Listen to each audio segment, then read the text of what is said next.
There are moments in geopolitical history when audacity transcends all precedent, when the rules governing international relations are not merely bent but completely rewritten, and when raw transactional thinking replaces decades of diplomatic norms with the bluntness of a real estate deal.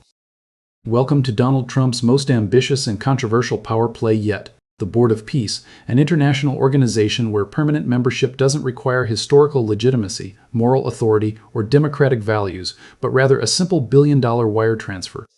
According to a leaked draft charter obtained by Bloomberg, Trump is essentially selling permanent seats on what critics fear is designed to rival or replace the United Nations, offering nations the privilege of indefinite membership on his new global governance body in exchange for cold, hard cash. $1 billion to be exact, with Trump himself serving as inaugural chairman with unprecedented control over every significant decision, appointment, and agenda item.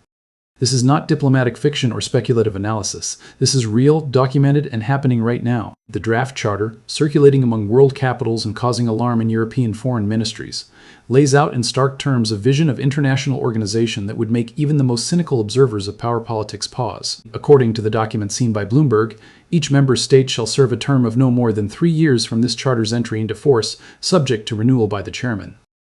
The 3-year membership term shall not apply to member states that contribute more than $1,000 in UNDORS, cash funds to the Board of Peace within the first year of the charter's entry into force. Read that again: slowly pay $1 billion, and your membership becomes permanent, immune from the 3-year term limits that bind lesser contributors. It is international relations reduced to its most transactional essence. Money buys permanence, wealth ensures voice, and the chairman Donald J. Trump holds ultimate veto power over everything. The architecture of control embedded in this charter would make absolute monarchs envious. Trump doesn't merely chair this body, he dominates it completely. He personally decides who receives invitations to membership. He approves all agendas for meetings. He controls the organization's official seal. He designates his own successor. He can remove members, subject only to a 2/3 veto by other member states, a threshold deliberately set high enough to be nearly impossible to achieve in practice. The board would hold voting meetings at least annually and at such additional times and locations as the chairman deems appropriate, meaning Trump decides when, where, and how often the board convenes. Decisions require majority approval subject to the chairman's approval, creating a double-lock mechanism where Trump can overrule even unanimous member votes. This is not collective security or multilateral cooperation. This is one man selling access to his personal vision of global governance, with cash as the entry barrier and absolute control as the organizational principle. The stated purpose sounds noble enough: an international organization that seeks to promote stability, restore dependable and lawful governance, and secure enduring peace in areas affected or threatened by conflict. The rhetoric could have been lifted from the Uncharter itself, but the execution reveals something far different: a boutique organization where membership is exclusive, expensive, and entirely dependent on the whims of an American president who has spent his entire career treating international agreements as negotiable contracts to be renegotiated or abandoned when convenient. The board would officially come into existence once merely 3 member states agree to the charter, an extraordinarily low threshold that suggests Trump intends to launch this organization quickly, perhaps before international opposition can coalesce or before domestic political constraints emerge. To block it. Who is Trump courting for this exclusive club? The names that have emerged reveal the pattern clearly. Argentina's libertarian president Javier Milei, whose ideological alignment with Trump's worldview is obvious, has been invited. Canada's Mark Carney, former Bank of England governor now leading Canada's government, represents the type of establishment figure Trump wants to lend credibility to his venture. Several European nations have received invitations, according to sources familiar with the matter who spoke to Bloomberg, on condition of anonymity. But critically, these same sources indicate that several nations strongly oppose the draft of Trump's charter and are working on collectively pushing back against the proposals, suggesting that beneath the surface diplomacy, significant resistance is building among potential members who see the charter is fundamentally flawed and the control structure is unacceptable. The financial arrangements are particularly controversial. The draft charter appears to suggest that Trump himself would control the money contributed by member states, a provision that Bloomberg sources describe as unacceptable to most countries who could have potentially joined the board. Think about what this means. Nations would contribute $1 billion, not to an independently managed international fund with transparent governance and multilateral oversight, but rather to an organization where the American chairman has direct control over disbursement and allocation. For finance ministers and treasury officials accustomed to rigorous accountability for public funds, this structure represents an impossible sell domestically. How would a European democracy explain to its parliament that it sent $1 billion to Donald Trump's peace organization with no clear accountability mechanisms, no independent auditing, and chairman's discretion over spending? The answer is they probably cannot, which explains why collective pushback is reportedly emerging. The Gaza dimension adds another layer to this extraordinary story. Trump has announced a board of peace specifically for Gaza, which would operate under the broader umbrella of his overall board of peace structure. An executive panel has already been announced, including Secretary of State Marco Rubio, Middle East envoy Steve Witkoff, Trump's son-in-law Jared Kushner, and former UK Prime Minister Tony Blair, a lineup that blends family connections, political loyalists, and establishment figures in classic Trump fashion. But the Gaza board immediately triggered sharp criticism from Israeli Prime Minister Benjamin Netanyahu, who pointedly stated that the details had not been coordinated with Israel, revealing the unilateral nature of Trump's approach. Here is the American president announcing a peace mechanism for a conflict where Israel is a central party, without apparently consulting Israeli leadership beforehand, a diplomatic breach that illustrates either extraordinary confidence or breathtaking insensitivity to how partnerships actually function. This Board of Peace initiative exists within a broader pattern of Trump's second-term foreign policy that is rapidly reshaping global norms. Just days after his inauguration, Trump launched an unprecedented military raid on Caracas that resulted in the capture of Venezuelan President Nicolás Maduro, who now faces narcotics trafficking charges in American courts. Trump has openly discussed military operations against Colombia, a long-standing American ally, simply because its current president holds left-wing views. He has issued ultimatums to Cuba demanding it make a deal or face unspecified consequences. He has repeatedly threatened to seize Greenland from Denmark, a NATO ally, in the name of American national security. He is pressuring Mexico to accept American military operations on its soil to combat drug cartels. In each case, traditional diplomatic protocols, consultation, alliance management, respect for sovereignty are being swept aside in favor of direct assertion of American power backed by military force and economic coercion. The timing of the Board of Peace announcement is significant. Trump is leading the largest ever American delegation to the World Economic Forum in Davos this week, accompanied by 5 cabinet secretaries and other top officials. The forum attracts 850 CEOs and chairs of the world's top companies, along with 64 heads of state or government, a record number. This is Trump's stage, his audience of global elites, and his moment to pitch this vision of a new international architecture with himself at the center. The presence of China's Vice Premier He Lifeng, Beijing's top trade official, adds geopolitical weight. Will China engage with Trump's Board of Peace, or will it view this as yet another American unilateral initiative to be opposed? The attendance of Undersecretary General Antonio Guterres creates exquisite awkwardness, as the very leader of the institution Trump is potentially seeking to replace or marginalize will be present as Trump unveils his alternative vision. Critics are asking the fundamental question: is Trump trying to build a rival to the United Nations? The answer appears to be nuanced but troubling. Trump has long criticized the UN as ineffective, bureaucratic, and biased against American interests and Israel. His administration has repeatedly withheld funding, withdrawn from UN bodies, and dismissed UN resolutions. But rather than reforming the UN from within through traditional diplomatic engagement, Trump appears to be creating a parallel structure, smaller, more exclusive, explicitly tied to American power and his personal leadership, and designed to bypass the very features of the UN that constrain. Unilateral action. One nation, one vote, broad membership including America's adversaries, consensus-building requirements, and independent bureaucracies that don't answer to any single member state. The Board of Peace, by contrast, would be invitation only, explicitly hierarchical, with Trump holding extraordinary powers, and functionally controlled by whoever contributes enough money to secure permanent membership.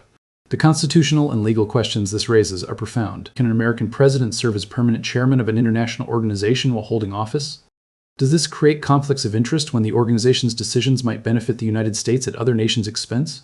If nations contribute billions to Trump's organization, does this constitute foreign payments to a sitting president, potentially violating emoluments clauses? How would the U.S. Congress appropriate funds if America itself were to contribute? Would Senate ratification be required for American participation, treating this as a treaty obligation? These questions remain unanswered, largely because the White House has provided virtually no transparency about the legal framework underpinning this initiative. White House officials, when contacted by Bloomberg, didn't immediately reply to requests for comment, a telling silence that suggests even the administration recognizes the explosive nature of these proposals. Trump's parallel ventures add context to this Board of Peace initiative. His crypto company, World Liberty Financial, is simultaneously seeking a US bank charter to expand its US1 stablecoin operations, raising questions about conflicts between Trump's business interests and his presidential duties. The company, which lists Trump as co-founder emeritus, has raised funds through token sales and now manages a stablecoin with $304 billion market capitalization. If World Liberty obtains a bank charter itself controversial, as crypto firms are seeking federal legitimacy without full regulatory obligations, it would create mechanisms for potentially moving the massive funds that Trump's Board of Peace would collect. The confluence of Trump's political initiative, Board of Peace, his family's business interests, World Liberty Financial, and his personal control over both creates a web of potential conflicts that traditional ethics framework simply never contemplated. The Venezuelan situation provides a real-time case study of how Trump's new approach operates. After capturing Maduro, Trump appointed Secretary of State Marco Rubio to lead the process of implementing economic and political reforms in Venezuela, with Trump providing close guidance and direction.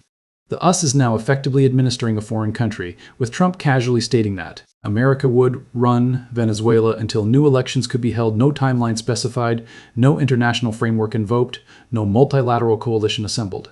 Trump's senior advisor Stephen Miller claims the US is receiving full, complete, and total cooperation from Venezuela's interim government under acting President Delcy Rodriguez, who paradoxically publicly denounced Maduro's capture while privately cooperating with American demands. The entire operation, the military raid, the unilateral installation of interim leadership, the claim of administrative control represents precisely the kind of action that the UN system was designed to prevent through collective security mechanisms and respect for sovereignty. Yet Trump is proceeding unilaterally, and his Board of Peace would presumably legitimize such actions through the rubber stamp of member states who have paid for their seats. The international reaction has been swift and largely negative, though carefully calibrated to avoid direct confrontation. At an Emergency UN Security Council meeting following the Venezuela operation, officials expressed concern about the broader pattern of Trump's actions: military intervention in Venezuela, threats against Colombia and Mexico, pressure on Cuba, Greenland rhetoric. UN Under Secretary General Rosemary DiCarlo, speaking for Secretary General Guterres, stated they remain deeply concerned that rules of international law have not been respected. This is diplomatic language, but the message is clear: the international community views Trump's actions as violations of established norms.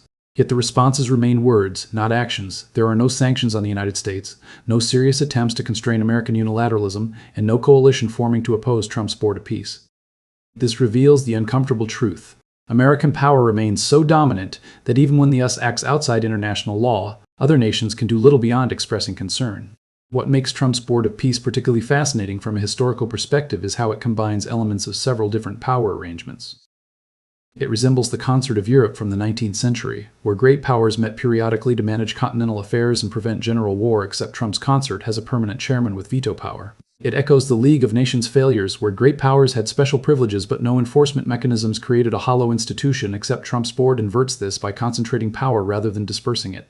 It contains elements of medieval tribute systems, where lesser powers paid for protection and access to powerful patrons, except here the tribute is $1 billion and the patron is the American president.